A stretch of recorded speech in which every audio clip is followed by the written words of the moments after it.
Good afternoon, people in Kansas City, people in St. Louis, people on YouTube, Facebook, Apple TV, podcasting, and all the listeners, smartphone and telephone and your phone. We got a great show planned. It's on the eve of Martin Luther King, and we have who's our guest? I guess it'd be calling it very short. Mr. Oh, he's not calling it. Okay. He's gonna call us in and say, "Oh, right, okay." He also wants to do a show at 9:30 Monday morning. Oh well, I won't be able to do that. Let me see. All right. But today we have to have you on the air today. You see, my name is Ira, folks, and we got Scott Owens, our engineer and general manager of the station, and Bob Wolf today, MC. Yes. So how's the weather in Kansas City? Well, they say it's real cold. I haven't been out. Yeah, well, I know you got a football game tonight also. Well, yes. I don't know what time it is there. Well, the game's supposed to come on at 7 tonight. All right.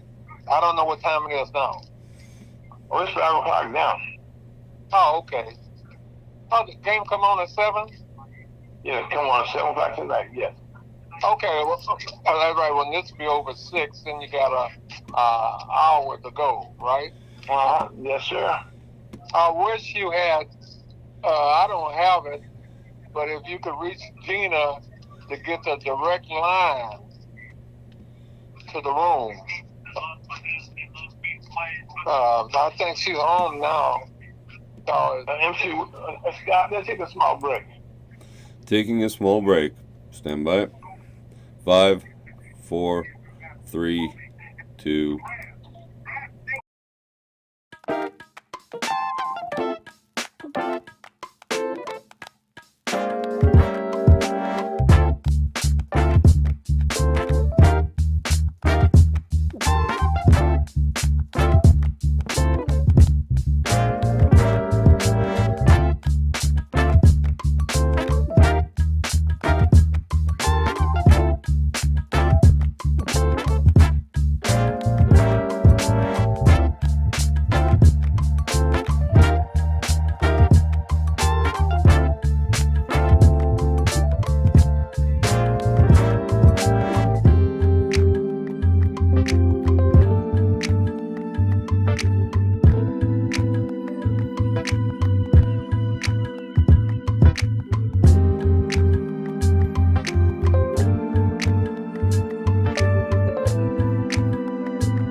good afternoon, ladies and gentlemen. This is MC Richardson, the moderator for Guess Who's Coming to Kansas City. This is a weekly show, a very good show, I'm told. But on the same token, we're getting ready for that weekend of Martin Luther King, which is Monday. But prior to that, I've been to Memphis several times at the Lorraine Motel, and also down there.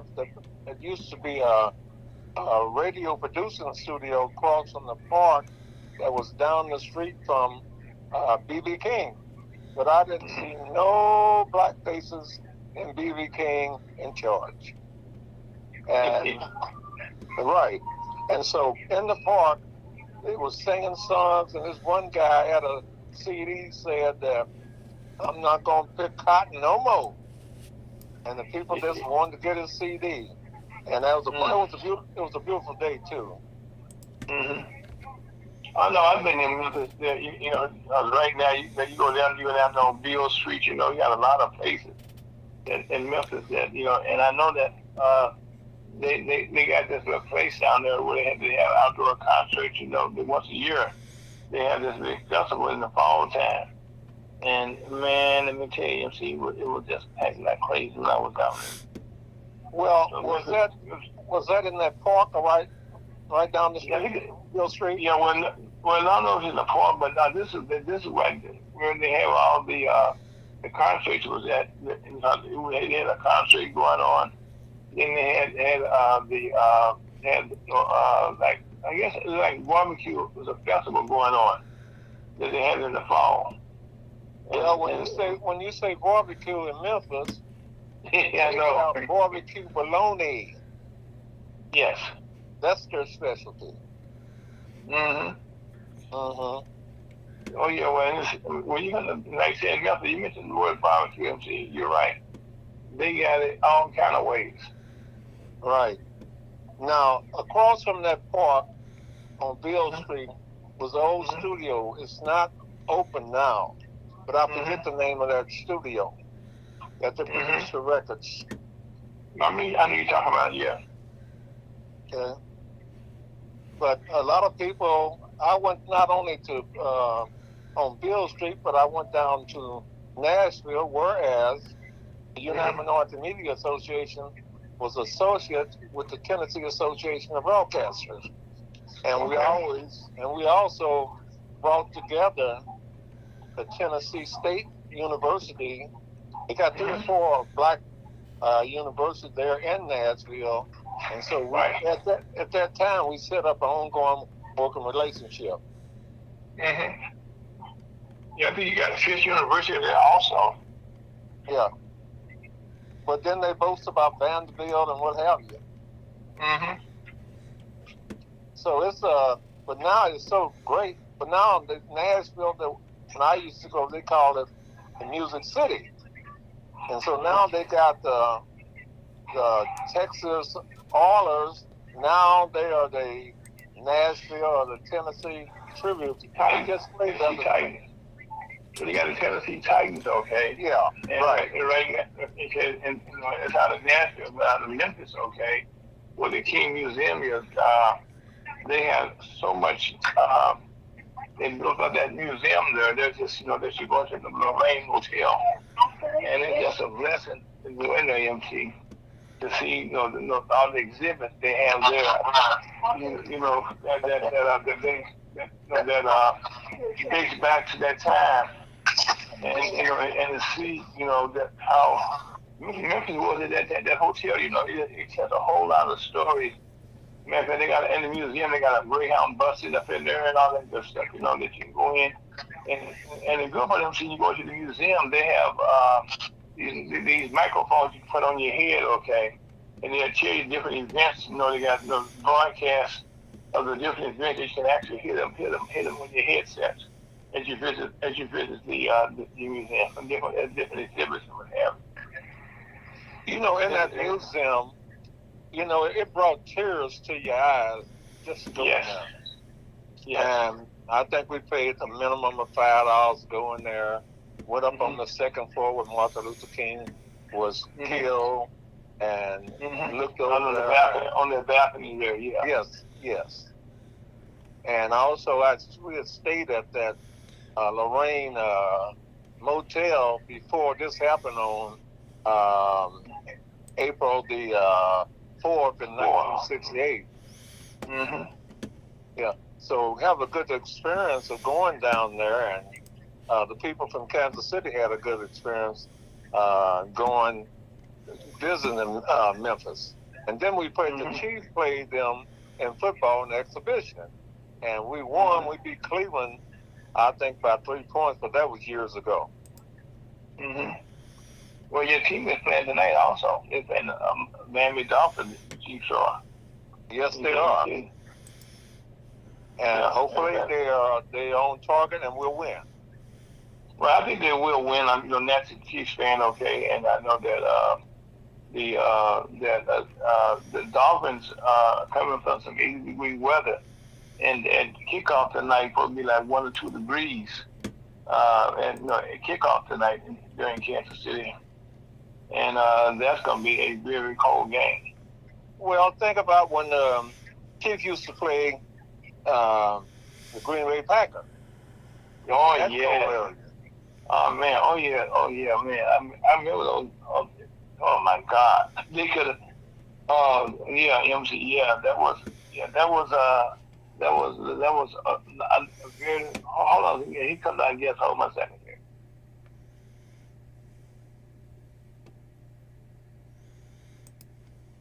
Melvin, how you doing, sir?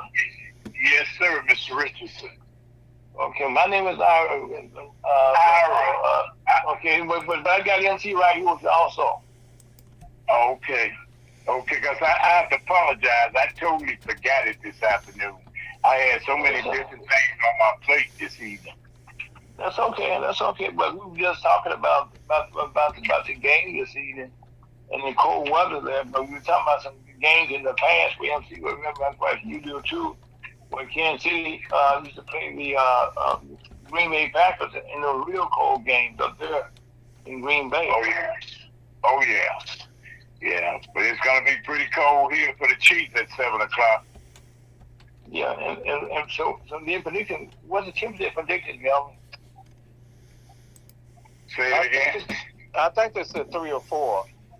3 or 4. No, they 7 o'clock. No, well, what's the temperature going to be? Oh, I think it's going to be around about 7 degrees, but it's going to be wind factor somewhere even below 0. Whoa. Yeah, it's going to be pretty cool. Melvin, Ira and I go way back, and also Scott. Tell us something about yourself. Well, I am, I don't know if I mentioned this to you, I am a notary, and also I've been called to preach. Okay, God bless you. I have a small ministry called Ground Level Ministry. Excuse me. And also, as you know, I do a broadcast on Jaws of Justice on KKFI, and I had went to school at Midwestern Baptist Theological Seminary with a BA degree, and I graduated several years ago. And then I went to Detroit Bible Institute, and so I had been kind of dipping and dabbing in theology, and so I wanted to know a little bit more about it, and so I do a lot of studying in that way, and also I keep an eye on politics. So basically, and then I have a foundation called the Penny Meal Foundation, which I formed about 13 years ago. It's a nonprofit organization. And this is where we do events in the park. I have 2 events. We just completed the winter event, which was on the 30th of December. And that's a boating excursion for children and their families. And they are able to boat absolutely free. And thus we feed them, including their family. And absolutely. You see, it's a bowling event, right? Bowling? Bowling, like a ball bowling, not bowling. Okay. Yeah, what's the name of the bowling alley? At Diamond Bowl in Independence. We were doing it at Strike and Spare, but they had closed down for renovation, and then another management took over. So I don't even know where they stand at this point. And that happened about I want to say 2 years ago. Actually, 3 years ago. And because I had went to a Diamond Bowl by way of a white lady that I know, that introduced me to the owner of Diamond Bowl. And so, and because she's involved with the Rotary Club, and he is as well. So she's kind of like a member of the Shakers and Movers in Independence, and they were responsible for the funding for the Truman Library, the new one. Okay. And so that's what she does, and so she's the one that introduced me to him, and so he made it possible for me to have some cut prices in what we were doing, and so I'm grateful for that. So, and also I'm involved with these restaurants because they cater food to my small ministry absolutely free. And as I mentioned to you, some of my sponsors, Quick Trip, Phillips 66, and Constantina Price Choppers, and Niece's Restaurant, and Manhattan Painters, and they are the ones that allow me to give what we do absolutely free to the community. And this past year, we had horses out at Spring Valley Park. The year before that, we had goats, sheep, and cows, and a couple of ducks. And so we do things. I collaborate with organizations, and so I don't have any of these things, but what I do is collaborate with them. And also I collaborate with Drug Free World. They bring out booklets and stuff like they did at the bowling excursion to empower the children about the various drugs that plague the black community, and before that go across America, period, from cigarettes to you name it. So I'm excited about that, and to be collaborating with them. people that are doing things positive within the community. So Okay, Melvin, when we spoke last week, you got my name and my number, and did I ask you at that time, were you familiar with the United Minority Media Association? Yeah, I think you did, and I told you that I'm not that familiar. I think I've heard of it, but I'm not that familiar with it. Well, we just celebrated 50 years on December 2nd. And Okay. we serve the Midwest, Southeast region. That's 27 states. Not as need to get more collaboration with independents and what have you. I know about Manhattan, what they call it, not a dress shop, a hat shop, and know about most of them. But it's something that when you stated earlier about the ministry, we have established or will establish what we are calling for the gospel. Whereas we'll have different people, including the 4 black newspapers, to provide information to go into the newspapers and about the different churches, different faiths. And we don't care about the faith, okay? But different faiths might have something they want to get out to the people. Plus, we have a lot of talk shows, and we really just getting ready to do we had our, what you call it, well, we have the people to get, our The kickoff? no, the people we had to get inducted into our Hall of Fame. That's Yeah, at your event, which was also your birthday, also in itself. That also. The day after was my birthday. No, the day after was your birthday also.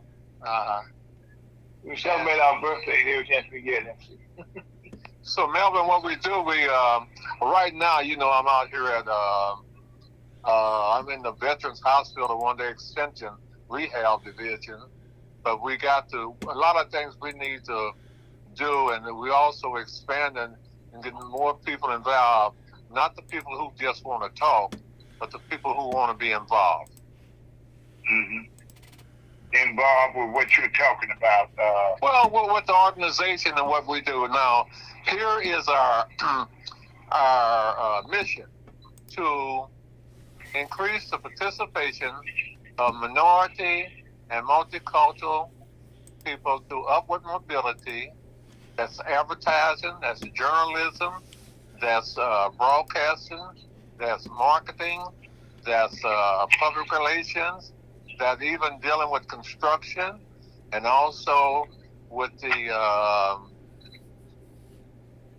historical black colleges and universities, to get them, especially in our region of 27 states, and trying to reach out and trying to get more youth involved. We have a component called MyMic.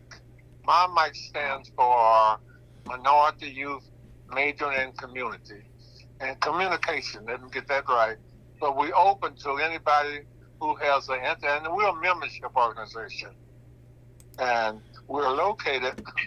The office is located at 5511 Woodland, Kansas City, Missouri. That's 64110-2928. And well, right now I'm incapacitated, okay? But hopefully once I get out, we can get back started on some things. Yeah, I'm in I'm an extension of the veteran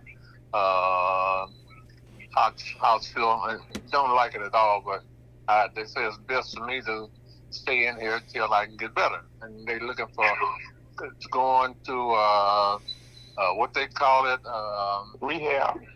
Yeah, it's a rehab, but what's the other thing?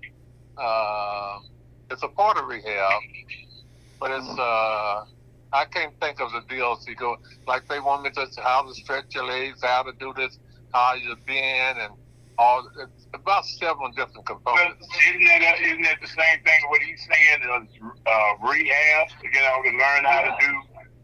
Yeah, basically what he's saying, rehab, unless they have a different name for it. Well, it's a rehab deal. At first, I got transferred from the Veterans Administration, a hospital over here. This is supposed to be a short-lived where they bring in the professionals to work with you. And that's what's going on, and it's I really don't like it, but I don't have a choice. Right. Are you familiar with Nikki at UMB? She's the manager, branch manager at UMB on Independence. She does a lot of kind of what you're saying. What's her name?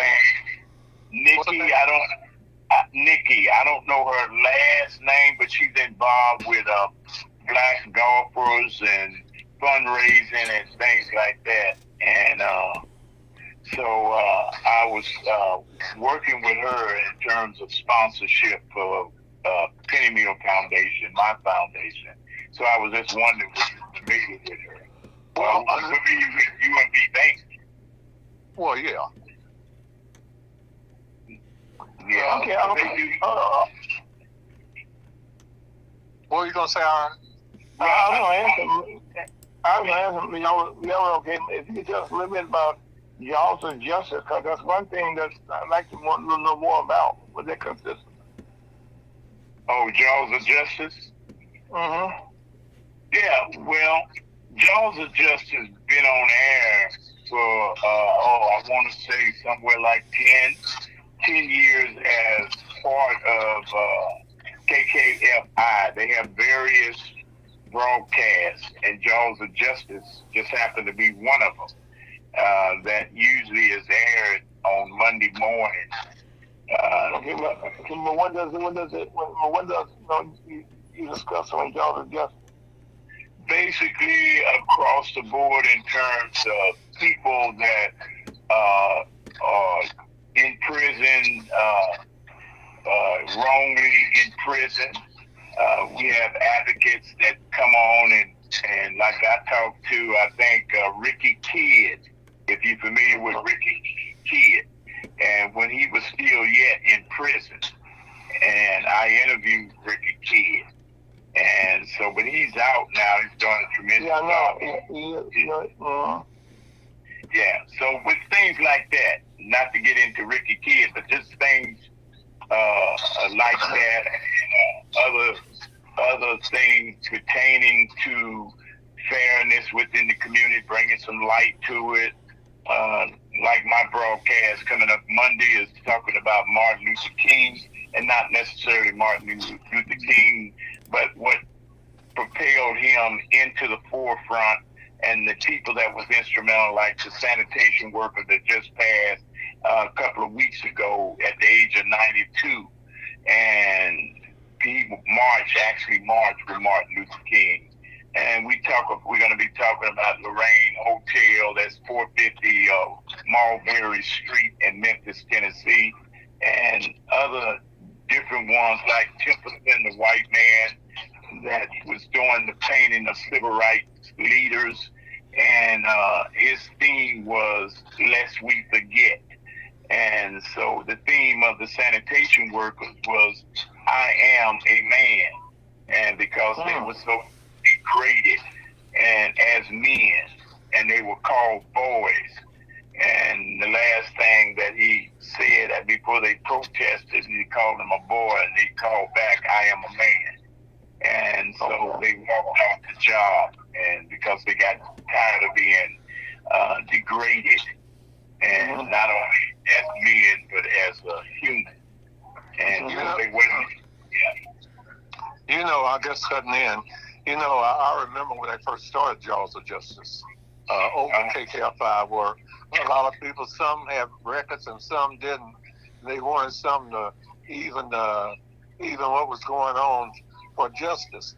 And they've been very successful all this year, as I understand.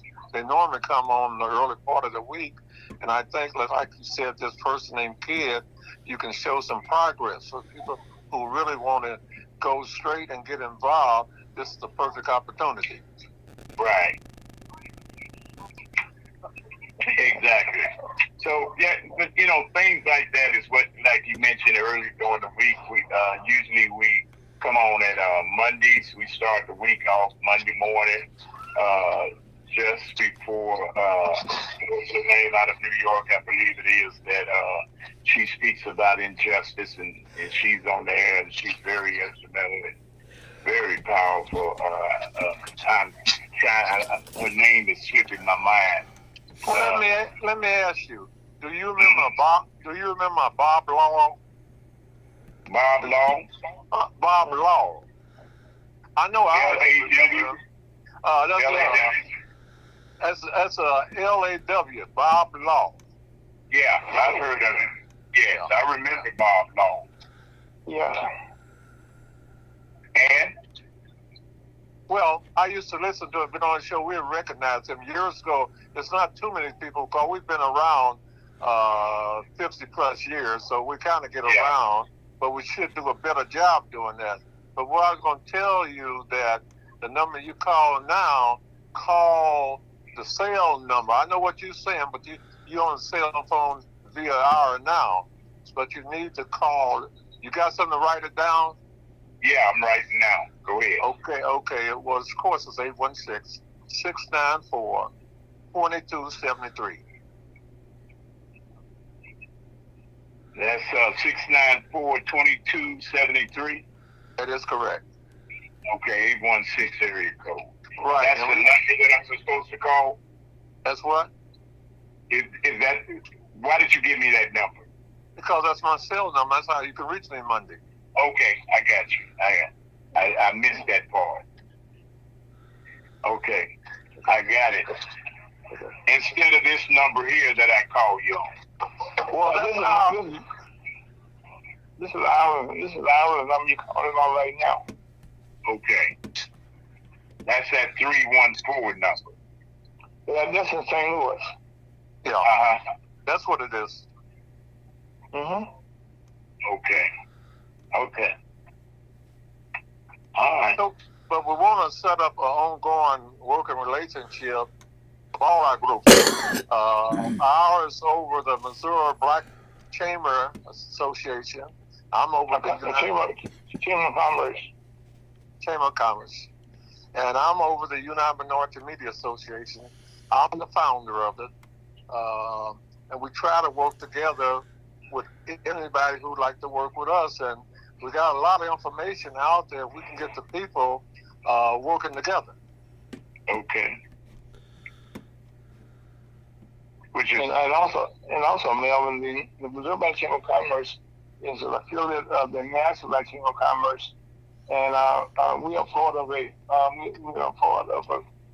organizations, two organizations of the national the Business League, the National Business League, National National Bank Business, and also National what? National Black. Okay, the national. I'm with the Missouri Black Chamber of Commerce, and we partner with the National National Bank Business, and that's all something that Booker T. Washington started back in 1900. The division, I think, has been around since then. And Mr. Ken Harris is the 16th president, and he was a former chamber in Detroit. That's where he got started at, but he was recruited to be the 16th president from them. Okay, and when doing that, we combined our efforts right now because we all work together with Booker T. Washington started back in 1900, which is trying to create black opportunities for black businesses to grow and thrive. And in doing so, we work with the National Black Men's Association, also out of Tuskegee, Alabama. As a matter of fact, Tuskegee Institute. Well, right now, the National Black Business League has moved back to Atlanta, Georgia. I mean, back to Tuskegee, Alabama now. That's where Booker T. Washington founded the organization back there in 1900. And so they're going back to their home there. And also, like I said, the National the World. I want to get that wrong, but it's the National Association of Black Mayors, Mr. Johnny Ford, and he's also part of our organization. And we had a conference in Atlanta, Georgia, back this past summer, that do over 1,600 people from around the world. We have association with over 50 countries in Africa. We also have association with India, which is the largest country in the world. And so we have, we call ourselves we are the biggest black organization in the whole world. Let me ask you a question. Sure, go right ahead. You made mention, or you alluded to the fact about how you help other black organizations to strive. And how do you go about that? How do you do that? Well, several ways, Melvin. One of the things that I have found members, most of my members most recently, one of the things that they need is financial help. Is one of the things that most of the organization need money to get started. And we say organization, we try to work with black businesses, to get them up and going. We provide them with financial assistance. We have access to the bankers around most of the Illinois. Bankers right now are working with us now.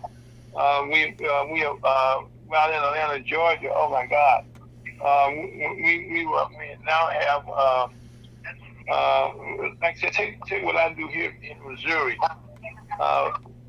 We work with people in agriculture, like Nickel University. We have a university here in St. Louis called Harris University. Yes, but there are other universities around the country that we work with that are black HBCUs.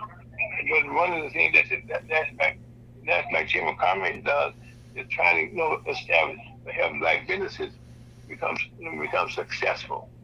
And in those cases, okay, we work together. We have assistance in different programs that we have that can build their businesses, establishing businesses. We work with a lot of different, and I say organizations because right now most of our chambers are around the different countries, like in Chicago, in Illinois. We have the Illinois Black Chamber of Commerce, and there we have work with the mayors in different like we said before. And one of the mayors that we had in Illinois was they ran for the governor, matter of fact, with the mayor of Illinois. And Roy, Illinois is the second largest city in Illinois. And they have a black mayor, and he ran for the governorship last term out over there. But we work with the universities there and all the health institutions and stuff like that to establish them and then work together to get contracts. And that's one of the things that most people need now at the time. We work with the federal government right now as people try and get different SBA loans and how to work with that system. We get the system doing that also.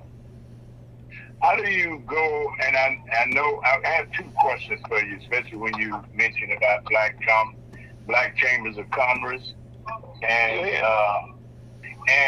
the other one you made mention about most small black businesses is in need of financial assistance. Yes.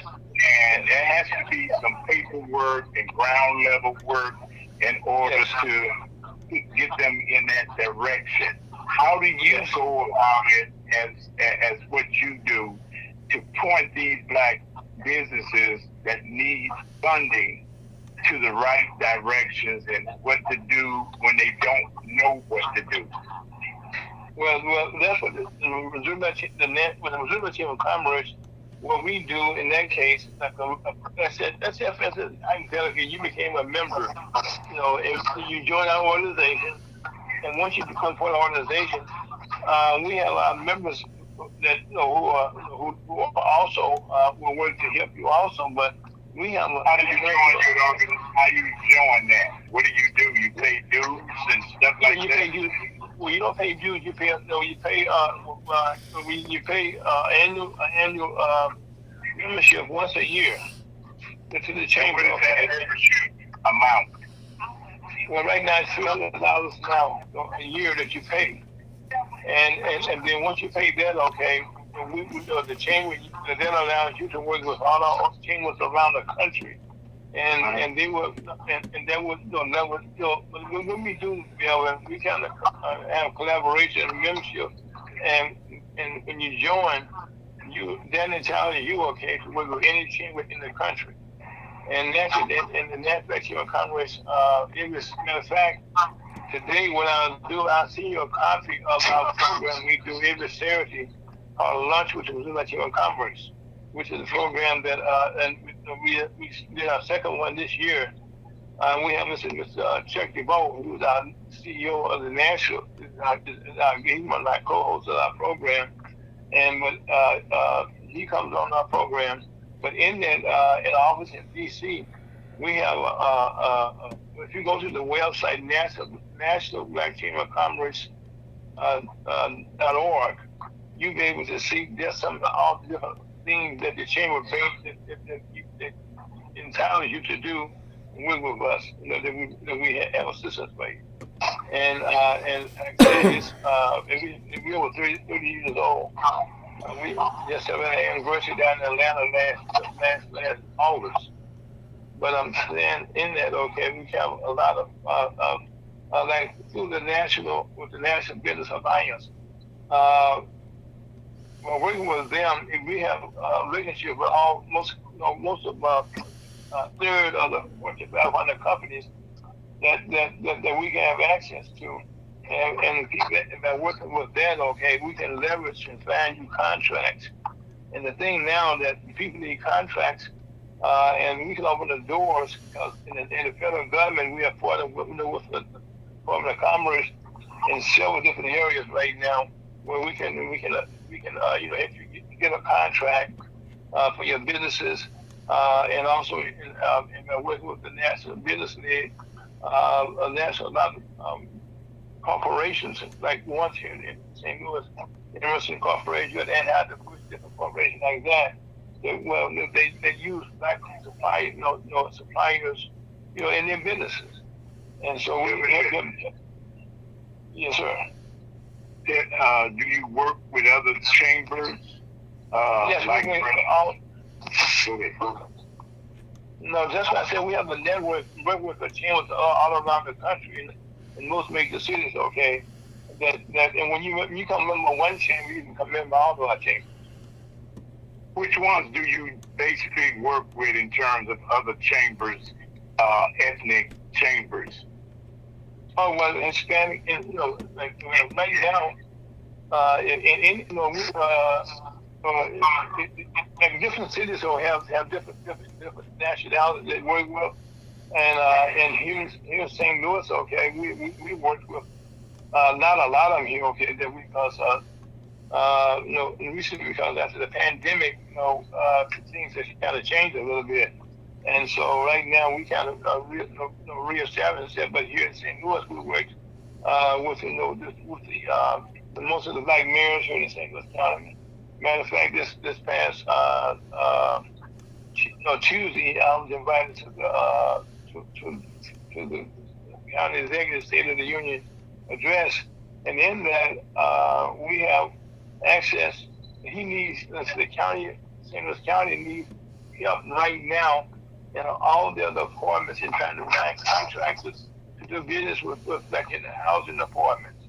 And one of the things that the Missouri Chamber of Commerce is doing as we speak, in Haytown, Missouri, we built a housing complex, 28 units of affordable housing for seniors there, and apartments that we built there, and also in Haytown we built a national broadband institute, and that's where we specialize in training people in broadband communications, all the aspects of it. And right now, we just got that organization organized to become a member of the IDW Local 2 here in St. Louis. So right now, he qualifies for all the any broadband dollars that's coming from the White House now for broadband installation around the country. What is the thing? Because you alluded to the fact that you connected or worked with the Hispanic Chambers of Commerce, and I'm familiar with the president of the Hispanic. His name is Carlos, and I think he's down not close to downtown, their main office. and he Well, is in. Well, as I said, John, can we? I wanted to ask the question of how do you, when you connect with these other organizations, such as other ethnic organizations, in terms of changing, what is it that tangible that you do to pull something together to enhance the black businesses or new black business to strive a little better? Like the Hispanic community works diligently in terms of helping their small businesses to expand and strive. Mm-hmm. So I'm wondering, what do the Black Chambers of Commerce or the national black businesses that is connected to all of that, what is it, ABC? Okay, well, all the organizations that you name, what do they do?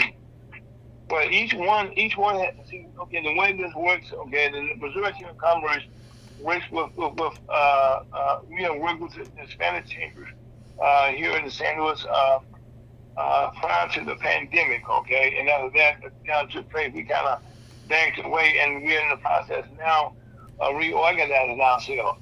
But what our goal, okay, is to provide opportunities for them to expand their businesses, how to get naturally get more customers, make more money, and also grow. And doing that, most times you get more contracts or get more training, and that's what we've been doing, and also working with some people here in St. Louis. We work with Ken and Wayne Hubbard out of Kansas City here in St. Louis.